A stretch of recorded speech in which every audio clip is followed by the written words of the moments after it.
be some random stuff. I want you to take a look at a hypothetical that I came up with. Let's say that you were being attacked by a superior race of beings. We can call them extra testicles, if you'd like, or extraterrestrials, whatever. The point is, you have a gun, okay? Fully automatic. We'll just go with that. It's a fully automatic rifle, and you got it prone to them because they're attacking you, and you're just going off, shooting off rounds and rounds of ammunition on them. The bullets are flying, but they ain't no aliens dying. And you're wondering, well, why is that? Well, you go ahead and take a look further with your binoculars as they're advancing on your position, shooting you with their ray beams and whatever else they have at you. And you notice as you're shooting your fireworks, they're bouncing off of this protective shield that they have. It's an invisible shield. You can see them, but you can't see the shield. So they get up right on you. They're about to kill you, and they go ahead and ask you, do you have any last words before we annihilate your race? What would you say? That's a really good question, right? What would you say? Well, I remember the verse that says, "No weapon formed against thee shall prosper." I would recite that verse, and then I would begin praying to my Creator. The bullets didn't work, but He can. So, Ahaya is my Creator, the Most High, who created the heavens and the earth. And this video will basically just homage that.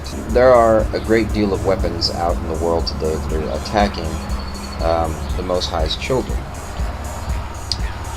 Jew and Gentile alike. The Gentiles that would follow the Hebrews into salvation. Led by Yeshua the Christ, the Anointed One. There is a saying in Satanism,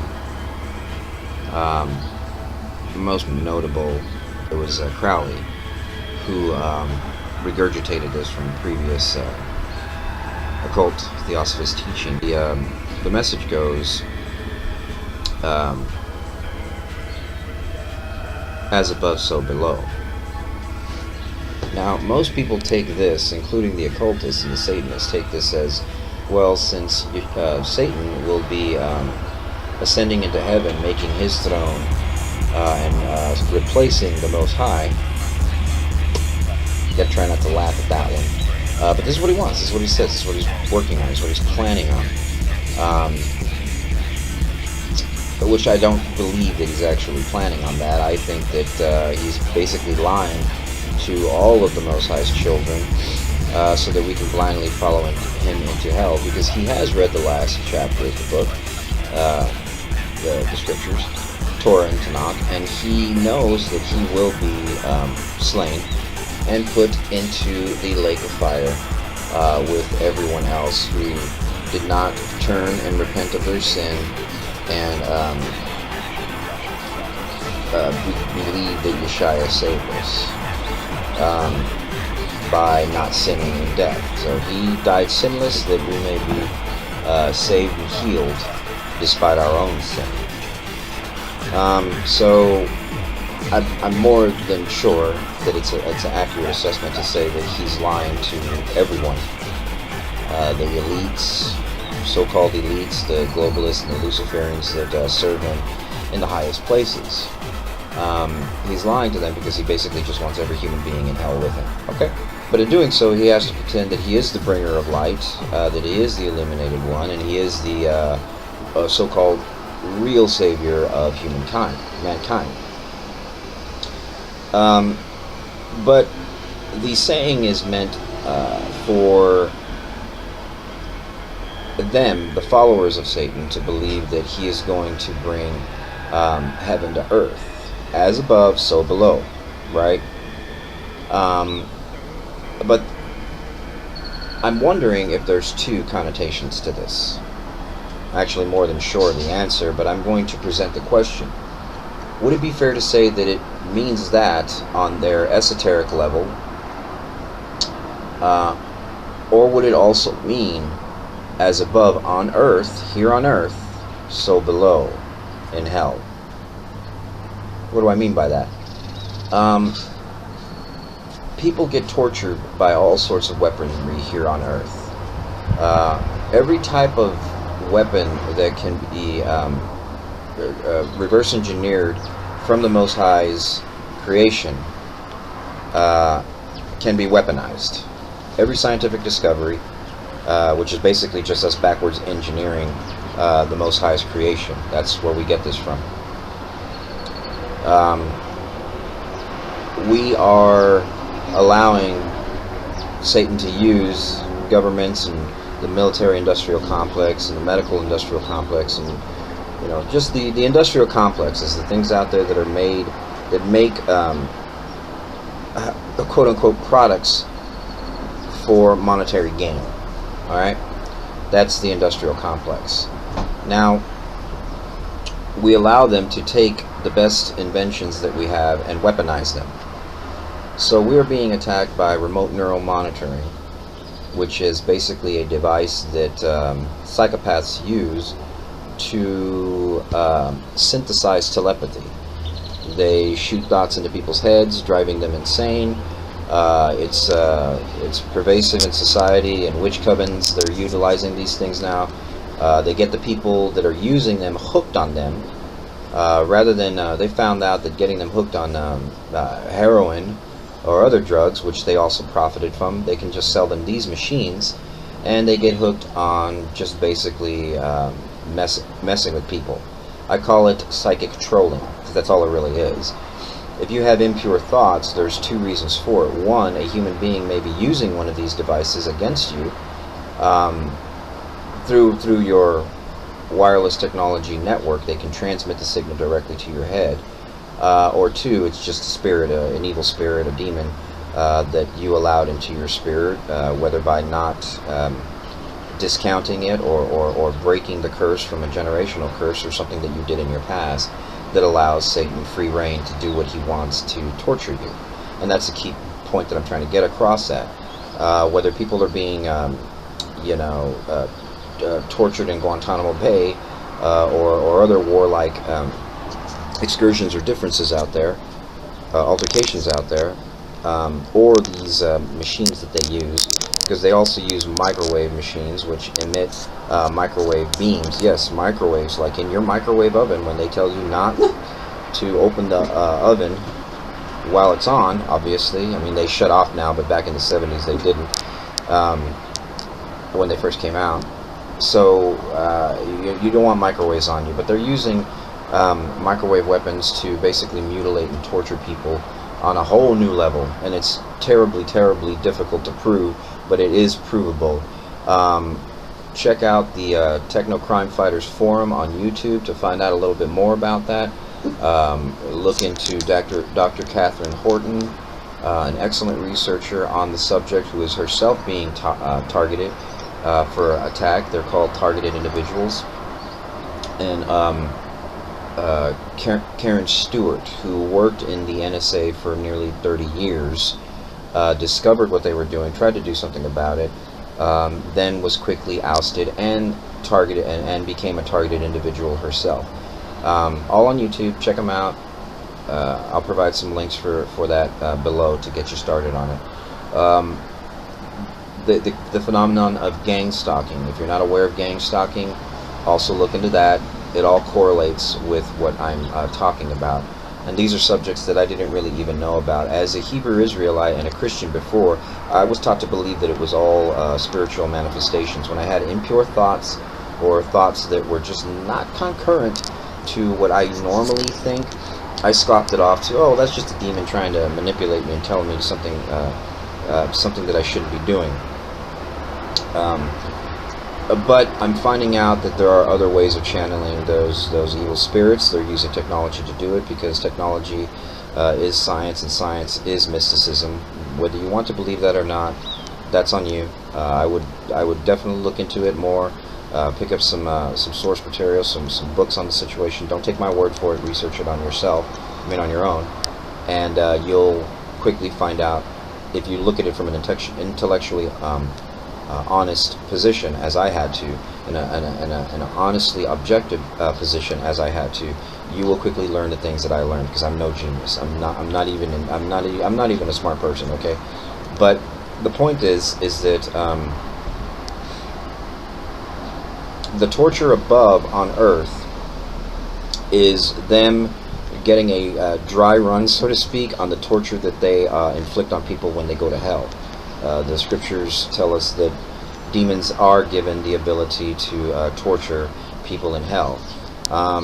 You know, obviously until the absolute end, where all of them will be tortured and just placed there on an equal basis.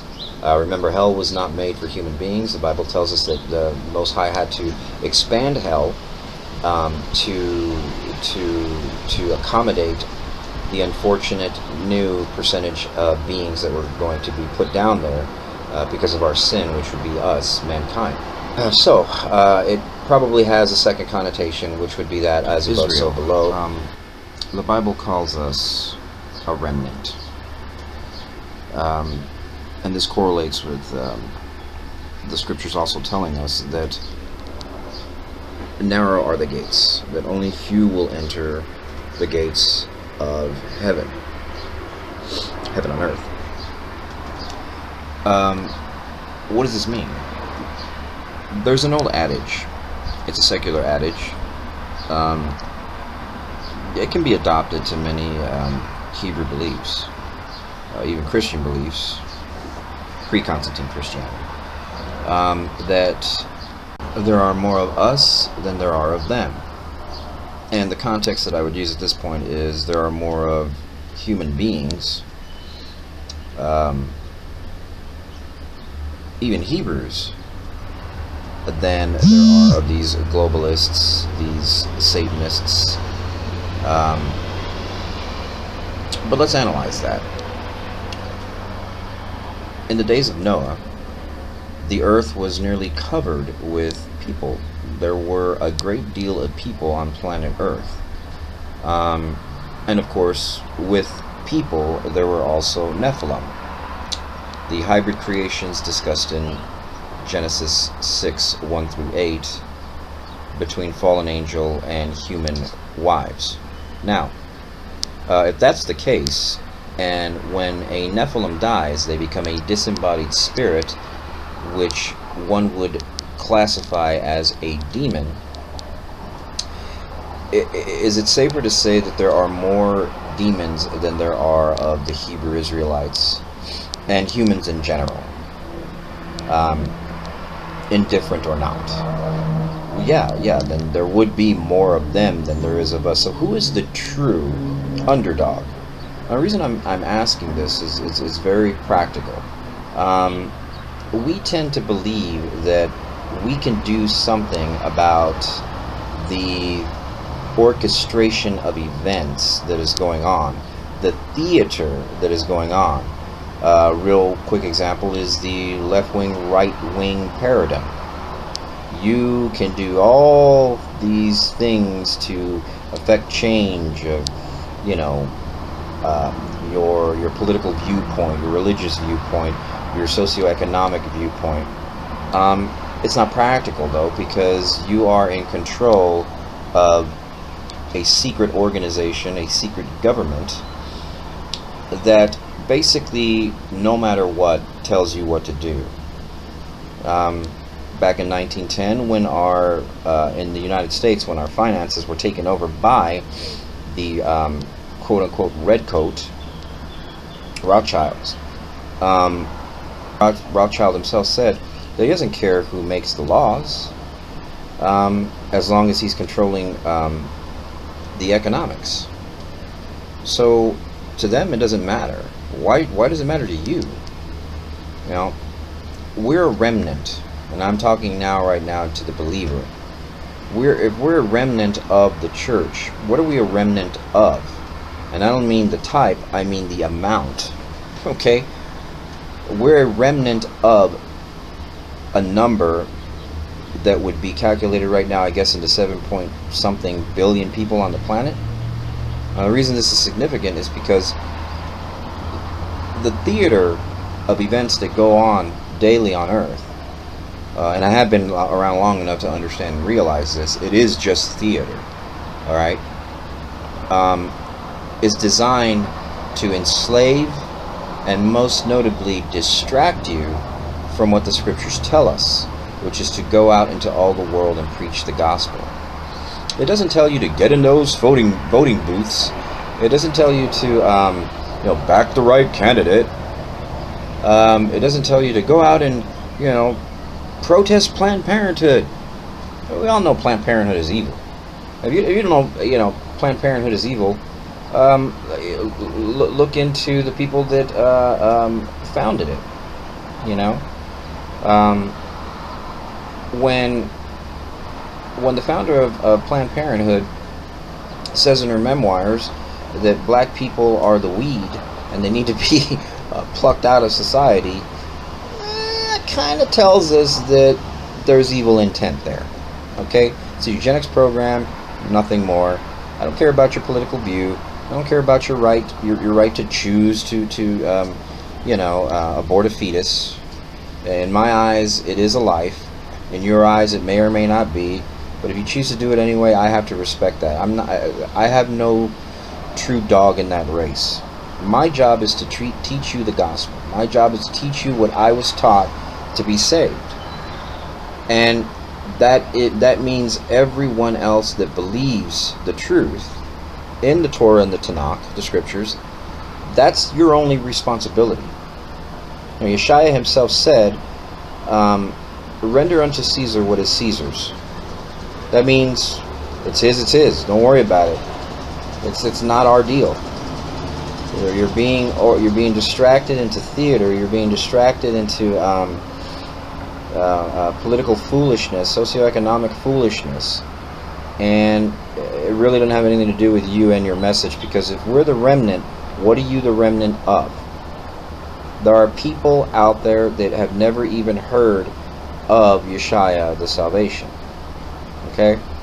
And I suppose we can count our blessings, so to speak, so that we can have more time to preach it, because the scriptures also tell us that Yeshaya won't return until the gospel is preached to all four corners of the planet, meaning that everyone knows who he is, so they can have a fair assessment, a fair individual choice to decide on whether they want to accept him or reject him, to decide on whether they want to accept the rest of their lives without sinning, follow the law, statutes, and commandments of the Torah and Tanakh, and to go home. I'm not interested in your theist, atheist debate anymore. That's a distraction. If you're a theist, you really shouldn't be arguing with atheism. It doesn't make any sense. I mean, we go out there and when Albert Pike writes that they're unleashing atheists for a Luciferian goal, and then in the end of the scriptures it tells us that both their plan correlates with the scriptures, in which atheists and theists, believers and non-believers, will be destroyed during the satanic one world government occupation. That means Satan don't care about them either. So the only way that you're going to get across to anybody is by testifying salvation, not theism. You got to be really, really honest when you look into these occult things and thinking, oh, well, cool, I'm an illuminist.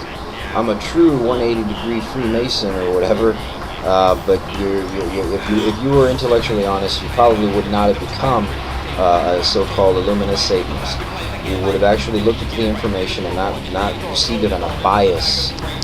Just tell me what I want to hear. Just tell me what I want to know. And so tell me what I already agree with, so that I can continue to feel insecure and turn from things that I know I should be doing and shouldn't be doing, like sinning. I want to keep sinning and whatnot. Those are spirits. Those are catalyst spirits that were given to you, maybe from a generational curse or whatnot, or again something that you did on your own. And if it stays unchecked, it's going to continue. It's going to continue. It's going to continue, and you will be a very biased, isolated individual thinking that you know everything, thinking that you are an expert in every single field of what it is that you believe. Unfortunately, what you believe may not necessarily be true, and what you believe will unfortunately, not be correct. So I had to check myself on this because I'm speaking from experience. First of all, I was the same way, and the Most High pulled me out of that. Gratefully, I'm very grateful for that. But he didn't just pull me out of that for myself. He pulled me out of that so that I can speak on this, testify on it, and teach people what I learned. Okay, again, this is for your own contention. If your conscience is telling you, hey, maybe I should be wearing a shoe, then put it on and start trying to figure out where you're going to go from that point on with that shoe. Okay, so if it's stirring you to figure this stuff out, then please, by all means, do what I did. Figure it out. Research it on your own. This is not make-believe, man. This is serious. There is a serious war against the Most High's people. Again, the Hebrew Israelites, the true Hebrew Israelites, which were the son of Adam, all right, the son of Jacob. The scriptures are very specific about that. They say that the Most High changed Jacob's name to Israel, meaning that Israel is a nation of people, not a place. So whoever's saying that they're in Israel right now that are the true Jews are unfortunately not. They're Khazarian, Khazars, they're imposters. So that's the relative meaning of that. I wanted to make sure that everybody understood my stance in this. The reality is that we are being attacked by a myriad of weapons, and again, the scriptures are very specific. No weapon formed against thee shall prosper. In Yeshua's name, it is finished. Mush! Mush! Mush!